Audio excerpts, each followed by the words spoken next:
একমাত্র ধনী কে? আল্লাহ কোরআনে স্পষ্ট বলছে আনতুমুল ফুকারা, তোমরা সবাই কি ফকির।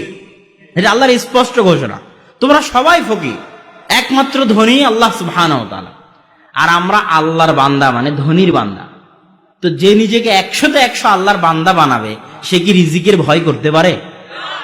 রাজার সন্তান যদি টাকার ভয় না করতে পারে, কোটিপতির মালিকের সন্তান যদি টাকার ভয় না করতে পারে, তাহলে যে 100তে 100 আল্লাহর গোলাম, সে কি রিজিকের ভয় করবে? অসম্ভব, হতে পারে না। সম্মানিত উপস্থিতি, রিজিক আল্লাহ সুবহানাহু ওয়া তাআলার হাতে।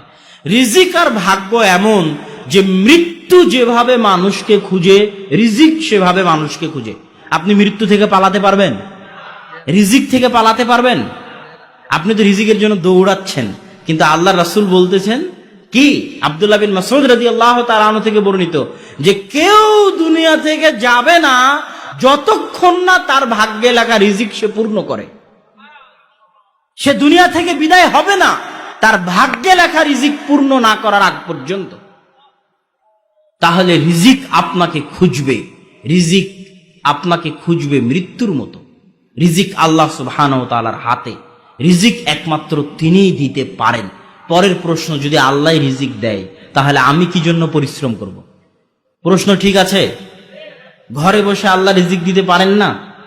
মানুষ কিন্তু প্রশ্ন করে যে তাহলে আমি কি জন্য পরিশ্রম করব, যখন রিজিকের মালিক আল্লাহ।